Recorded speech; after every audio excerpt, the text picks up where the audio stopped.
सो logical में से हमने ये ईथर चैनल इंटरफेस को कर लिया। अब हम आगे बढ़ते हैं and we are going to talk about another type of logical interface called redundant interface.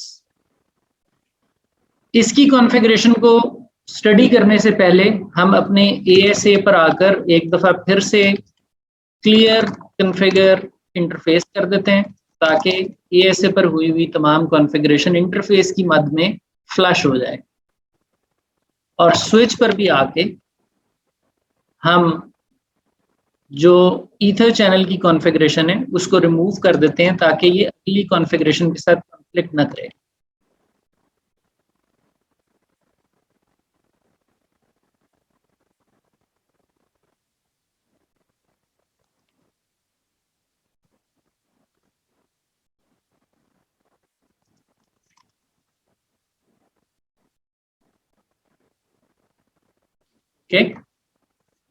Redundant interface जी, इसके नाम से जाहिर है कि ये आपको लिंक रिडंडेंसी प्रोवाइड करेगा। अब बात ये है कि लिंक रिडंडेंसी तो हमें ईथर चैनल ने भी दे दी थी, तो इसका क्या फायदा है। सो रिडंडेंट इंटरफेस में ये होता है कि आपको स्विच साइड के ऊपर कोई कॉन्फ़िगरेशन रिक्वायर्ड नहीं है। इसमें ASA आपको ये अलाउ करता है कि आप कोई से दो इंटरफेस, एक तो चीज ये है कि इसमें बात ही सिर्फ दो इंटरफेसेस की है, आप दो इंटरफेसेस को आपस में पेयर अप कर सकते हैं, जिस तरह नजर आ रहा है गीगाबिट 0001। ईथर चैनल में ये था कि आपके पास अगर यहाँ पर और भी दो इंटरफेस होते तो आप उनको आपस में एग्रीगेट कर सकते थे। इसमें ऐसा नहीं है। रिडंडेंट इंटरफेस में सबसे पहले तो दो ही इंटरफेस एक जगह बंडल हो सकते हैं, और दूसरी बात ये कि जब दो इंटरफेस बंडल हो जाएंगे तो इनमें से एक इंटरफेस एक्टिव होगा और दूसरा इंटरफेस स्टैंड बाय होगा। लिहाजा ये आपकी बैंडविड्थ को इंक्रीज नहीं करता, ये सिर्फ और सिर्फ आपको लिंक फेलियर से बचाता है, लिंक फेलियर की प्रोटेक्शन देता है ये फीचर। अब सवाल ये पैदा होता है कि ये काम तो हम ईथर चैनल से भी लेकर आए हैं अभी, तो फिर इस स्पेसिफिक फीचर का फायदा क्या है, इसका आपके ख्याल में यूज केस क्या बनता है, या ये पोर्ट चैनल के होते हुए इसका कोई काम नहीं है, इसका कोई फायदा नहीं है, हम पोर्ट चैनल से रिडंडेंसी अचीव कर सकते हैं। What do you think? Provide इसने करनी है हमें रिडंडेंसी, सिर्फ रिडंडेंसी, नो बैंडविड्थ एग्रीगेशन, और it can be done only on two interfaces, not more than that. The redundant interface feature provides you link level redundancy. That is it. Link redundancy का ये एक feature है, and the same feature you experienced in Ether channel as well, coupled with bandwidth increment. कोई ऐसा scenario सोचिए जिसमें ether channel ना चल सके, तो रिडंडेंसी के लिए इसकी जगह बन जाएगी। ऐसा कोई सिनेरियो आता है आपके ज़हन में जिसमें ईथर चैनल बनाना मुश्किल हो जाए?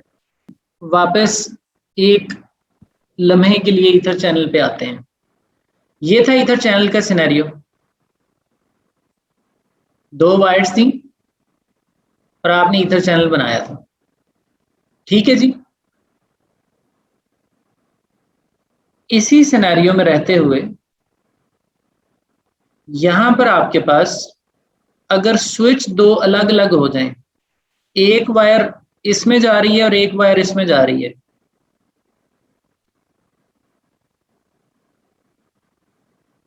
तो क्या यहां ईथर चैनल बन सकता है? और इधर दो अलग अलग स्विच हैं, स्विच 1 और स्विच 2, इस एंड पर ईथर चैनल कैसे कॉन्फ़िगर करेंगे? इस सिनेरियो में तो एक ही स्विच में दोनों वायर्स आ रही हैं ना, तो हमने उनको बंडल कर दिया था। यहां कैसे करेंगे? Do you understand?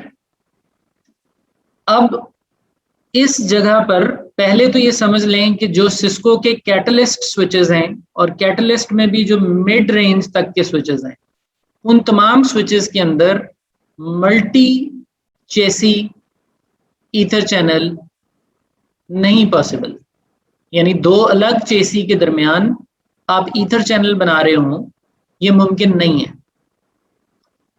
हाँ, अगर ये स्विच आपस में आप स्टैक कर लें, एक टेक्नोलॉजी है ना जिनसे आप स्विचेस स्टैक कर लेते हैं, अगर आप स्विच स्टैक कर लें तो ये दो अलग स्विच अलग नहीं रह जाते, वो एक ही स्विच बन जाते हैं, इनका बैक प्लेन कंबाइन हो जाता है अगर आप स्टैकिंग टेक्नोलॉजी यूज करें। तो अगर आप स्टैक कर लेते हैं तो हाँ, आप इसको ईथर चैनल कर सकते हैं इस एंड से, बेशक ये दो अलग अलग स्विच हैं, बट उसके लिए स्टैकिंग होना जरूरी है। इस टेक्नोलॉजी के सहारे ये मुमकिन है। अगर आप एक लम्हे के लिए स्टैकिंग को निकाल दें अंदर से, आप एज्यूम करें आपके पास स्टैकिंग नहीं है, you just have a trunk between two switches, dot one Q trunk, this switch is independently configured, this switch is independently configured, then you cannot configure ether channel among these two switches unless and until your switches support a very high-end feature of multi-chassis ether channel। ये मैं catalyst की बात कर रहा हूं। और अगर आपके पास इधर स्विचेस नेक्सस के होंगे तो उसमें एक फीचर है वीपीसी का। अगर आप इस एंड पर वीपीसी कॉन्फ़िगर कर लेंगे, जो कि एक मल्टी चेसी ईथर चैनल की तरह की ही एक चीज है, तो अगर इस एंड पर वीपीसी बना लेंगे तो भी ईथर चैनल अप हो जाएगा। But again you need multi-chassis ether channel feature, you need VPC feature, or you need stacking feature on switch end in order to bring this ether channel up. If you do not have these sophisticated technologies available on switch side, तो फिर ASA इस ether channel को up नहीं कर सकेगा। ASA ने अपनी तरफ से दो पोर्ट्स बंडल कर लेनी है, आपकी एक वायर एक तरफ जा रही है, दूसरी वायर दूसरी तरफ जा रही है। अब ये स्विचेस की जिम्मेदारी है कि वो उसको आपस में बंडल करें, अलग अलग चेसी में भी होते हुए। उसके लिए अगर आपका स्विच कैपेबल है तो मुमकिन है ईथर चैनल अप हो जाए। लेकिन अगर हम बेसिक लेवल के स्विचेस की बात करें जिसके अंदर ना वीपीसी का फीचर है, ना मल्टी चेसी ईथर चैनल का फीचर है, और ये स्विच आपस में इतने फासले पर पड़े हुए हैं कि इनमें स्टैक केबल लग नहीं सकती, डिस्टेंस लंबा है, या इन स्विचेस के अंदर स्टैकिंग की ऑप्शन ही नहीं है, तो फिर तो नामुमकिन है कि ये ईथर चैनल अप हो। और यही वो पॉइंट है, यही वो केस है जहां पे रिडंडेंट इंटरफेस किक इन हो जाएंगे। और रिडंडेंट इंटरफेस आपको लिंक लेवल रिडंडेंसी प्रोवाइड कर देंगे। यूज केस समझ में आया है रिडंडेंट इंटरफेस का आपको? अच्छा जी, तो रिडंडेंट इंटरफेस का जो यूज केस है या इसकी जो जगह है प्रैक्टिकल लाइफ में वो हमने देख ली। यूजुअली जब आप क्रिस क्रॉस डिजाइन बनाते हैं तो आपको इसकी जरूरत पड़ ही जाती है। क्रिस क्रॉस डिजाइन ये है कि आपने दो स्विच ब्लेड्स रखे हैं, इनसाइड पर भी और आउटसाइड पर भी। अब आपने इनके दरमियान ASA डिवाइस रख ली है, एक वायर इसमें, एक वायर इसमें, एक इसमें, एक इसमें, for the sake of link level redundancy. अब यहां पर आप ईथर चैनल करें, वो आपकी नंबर 1 प्रेफरेंस होना चाहिए। आप ना करें रिडंडेंट, नंबर 1 प्रेफरेंस दें ईथर चैनल को। लेकिन ईथर चैनल ASA की तरफ से तो बना लेंगे, आप डिपेंड करते हैं ना आपके स्विच की क्या कैपेबिलिटी है। अगर स्विच की कैपेबिलिटी है इधर भी मल्टी चेसी पर रहकर ईथर चैनल बनाने की, गो फॉर ईथर चैनल, उससे अच्छी कोई चीज नहीं। लेकिन ऐसा नहीं है अगर, तो फिर रिडंडेंट इंटरफेस आपका सहारा है। ये एक इंटरफेस को एक्टिव कर देगा, एक को स्टैंड बाय कर देगा। स्टैंड बाय इंटरफेस तब तक अप नहीं होगा जब तक एक्टिव डाउन नहीं होता। एक्टिव डाउन होगा, स्टैंड बाय अप हो जाएगा। ये एक दूसरे के इनका समझ लीजिए एक दूसरे के साथ इनवर्स रिलेशनशिप बन जाएगा। अब थोड़ा से पॉइंट्स डिस्कस कर लेते हैं रिडंडेंट इंटरफेस के। आप एक ASA चेसी पर 8 रिडंडेंट इंटरफेस बना सकते हैं। मींस कि आप 8 जो रिडंडेंट इंटरफेस बनाएंगे जिसमें हर किसी में 2-2 फिजिकल इंटरफेस हो सकते हैं, तो टोटल 16 इंटरफेसेस को आप 8 रिडंडेंट इंटरफेसेस के अंदर क्लब कर सकते हैं, not more than that. Member interface जो होंगे किसी एक रिडंडेंट इंटरफेस के, वो एक ही टाइप के होने चाहिए। सेम टाइप से मुराद गीगाबिट तो सब गीगाबिट, फास्ट ईथरनेट तो सब फास्ट ईथरनेट। रिडंडेंट इंटरफेस को बनाकर अगर कोई ये कहे कि अब इसके ऊपर एक और गिलाफ चढ़ा लेते हैं पोर्ट चैनल का, तो वो मुमकिन नहीं है, एंड वाइस वर्सा भी मुमकिन नहीं है। यानी कि आपने दो इंटरफेस बनाए जो कि बजाते खुद आगे E0 और E1 पर मबनी रिडंडेंट इंटरफेस है, और एक आपने इंटरफेस बनाया जो E2 और E3 पर मबनी है, और ये रिडंडेंट 2 है। तो हमने दो रिडंडेंट इंटरफेस बनाए। मेरे पास ऑप्शन है कि मैं ऐसे 8 बना सकता हूं, अभी हमने 2 बनाए। अब कोई कहे कि इनको पकड़ो और इनको फर्दर एग्रीगेट कर दो आपस में और एक पोर्ट चैनल बना लो,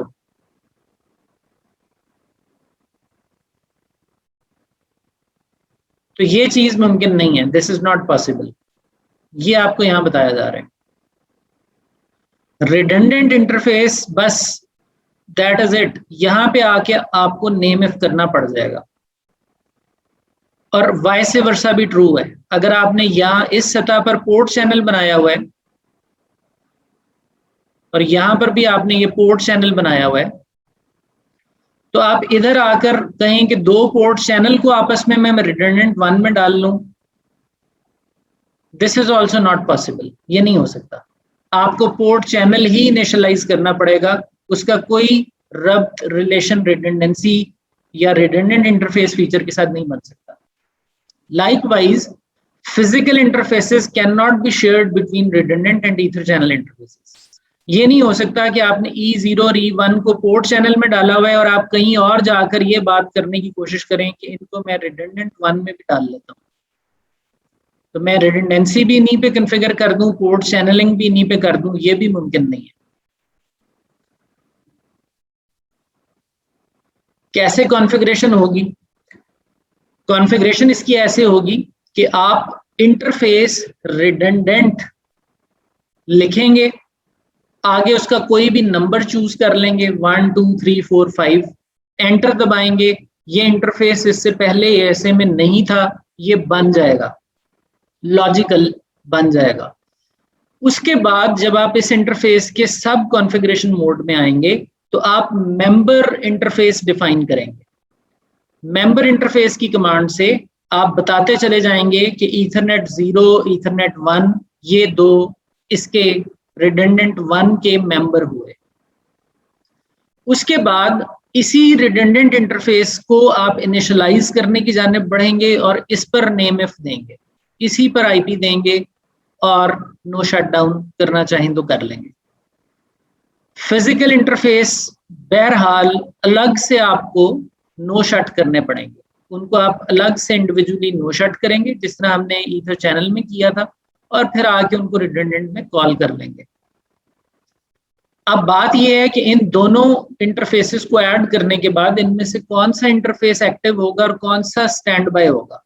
तो by default the first interface in configuration is active, पहला इंटरफेस। जैसे ही आप शुरू में ईथरनेट 1 लिख दें, बाद में ईथरनेट 0 लिख दें, तो ईथरनेट 1 एक्टिव हो जाएगा, 0 स्टैंड बाय पर चला जाएगा। आप शुरू में ईथरनेट 0 लिख दें, बाद में 1 लिख दें, तो ईथरनेट 0 एक्टिव हो जाएगा, 1 बाद में आया है वो स्टैंड बाय हो जाएगा।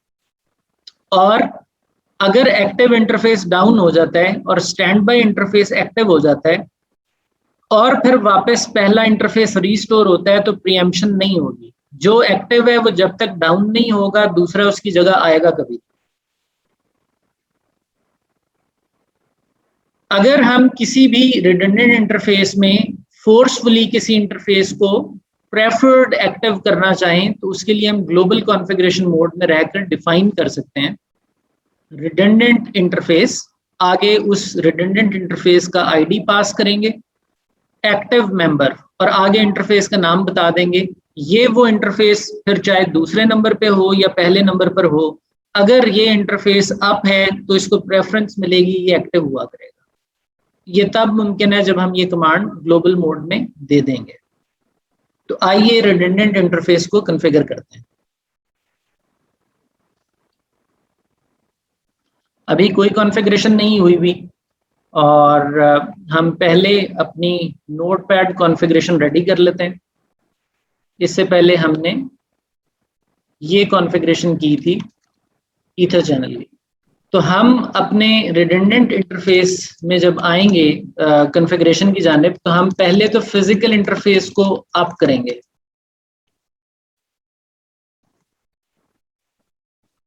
यही स्टेप हमने यहाँ भी किया था। हमने पहले आके इंटरफेसेस को नो शट किया था, फिजिकल इंटरफेसेस को, बट उसके बाद हमने फिजिकल इंटरफेसेस पर चैनल ग्रुपिंग की थी। इसमें अब फिजिकल इंटरफेस पर और कुछ नहीं करना, लीव इट। अब हम आएंगे और इंटरफेस रिडंडेंट क्रिएट करेंगे। ये हम करेंगे। वहां पोर्ट चैनल खुद ही बनता था इस कमांड के नतीजे में। यहां आप बनाएंगे इंटरफेस रिडंडेंट 1। एंटर दबाएंगे, आप इसके कॉन्फ़िगरेशन मोड में आ जाएंगे। यहां अब आप इसके अंदर मेंबर इंटरफेसेस डिफाइन करेंगे। So you will say member dash interface E0, member interface E1। ये कॉन्फ़िगरेशन कर देने के बाद हमारा लॉजिकल इंटरफेस रेडी हो गया, जिसने अपने अंदर जम कर लिए दो इंटरफेसेस। इनमें से जो पहले नंबर का इंटरफेस है वो एक्टिव हो जाएगा, दूसरे नंबर का स्टैंड बाय हो जाएगा। अब सवाल ये पैदा होता है कि नेम इफ और आईपी एड्रेसिंग कहाँ करनी है, तो वो हम इसी रिडंडेंट इंटरफेस की सतह पर करेंगे। Name if outside IP address 192.168.2.1 और नो शट जी। तो इससे हमारा इंटरफेस रिडंडेंट 1 रेडी हो गया, जो कि आउटसाइड की दुनिया के साथ इंटरफेस कर रहा है इन दो फिजिकल वायर्स के जरिए। इसी तरह हम इनसाइड को इनिशियलाइज कर लेते हैं। E2 और E3 को हम बंडल कर लेते हैं इनटू इंटरफेस रिडंडेंट 2। उसमें E2 और 3 डाल देते हैं, उसको नेम इफ इनसाइड कह देंगे, और 192.168.1.1। ये हमारी कॉन्फ़िगरेशन है जी रिडंडेंट लॉजिकल इंटरफेस की। Let's go for it.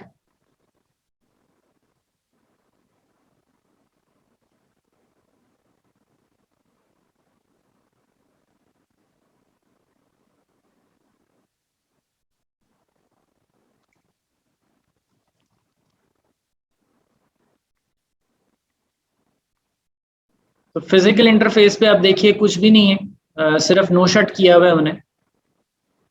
और रिडंडेंट इंटरफेस अगर आप देखें तो उनमें ये कॉन्फ़िगरेशन है। Show interface IP brief. We can see that we have two redundant interfaces that are up, और ये redundant interface underneath इन physical interfaces को यूज कर रहे हैं।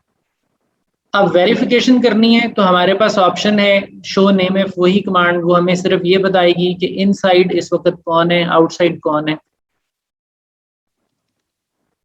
तो इस दफा इनसाइड आउटसाइड हमारे एक और तरह के लॉजिकल इंटरफेसेस हैं, रिडंडेंट 1, रिडंडेंट 2।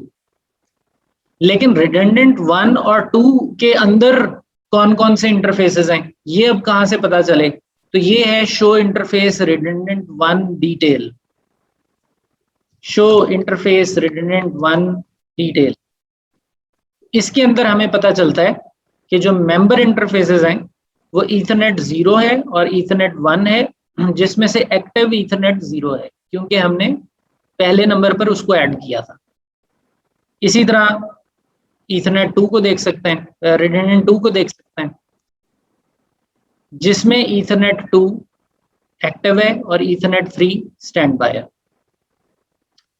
इस कॉन्फ़िगरेशन के बाद हम R1 से आके अपनी डिफ़ॉल्ट गेटवे को पिंग करें तो होती है, R2 से डिफ़ॉल्ट गेटवे को पिंग करें तो होती है।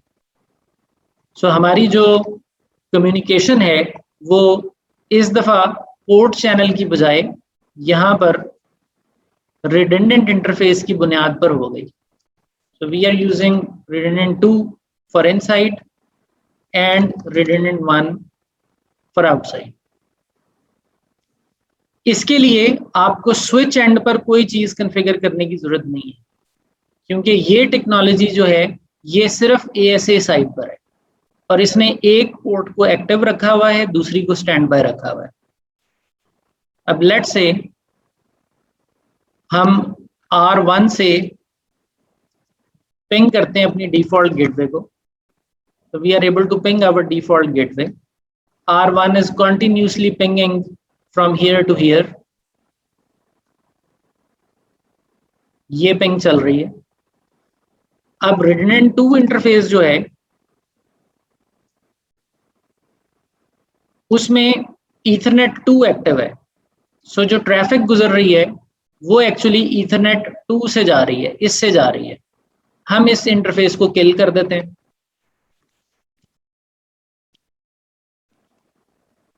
सो वी डिस्कनेक्ट Ethernet 2, एक ग्लिच आया और उसके बाद ट्रैफिक फिर से रवा दवा है और वो ट्रैफिक अब शिफ्ट कर गई है दूसरे इंटरफेस पे।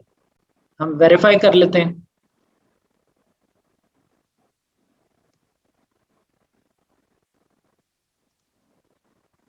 तो Ethernet 3 एक्टिव है और Ethernet 2 इस वक्त एक्टिव नहीं है। शो नेम इफ में इसका कोई क्लू नहीं मिलेगा। इनसाइड कौन है जी? redundant 2 है जी। बट हमें डीप डिग करने के लिए redundant 2 के अंदर जाना पड़ेगा, तो पता चलेगा कि उसमें फिर कौन सा फिजिकल इंटरफेस एक्टिव है।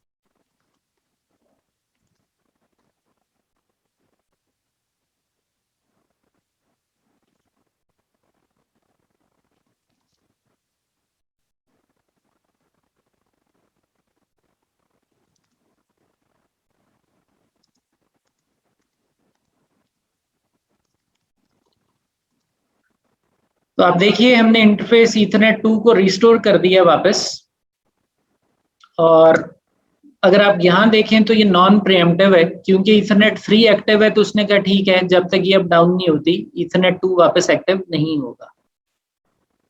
स्विच में जो Ethernet 2 और 3 हैं, ये वाले इंटरफेसेस ASA की, ये स्विच की पोर्ट 1, 2 और 1, 3 पर हैं। तो हम 1, 2 और 1, 3 देख लेते हैं स्विच पर।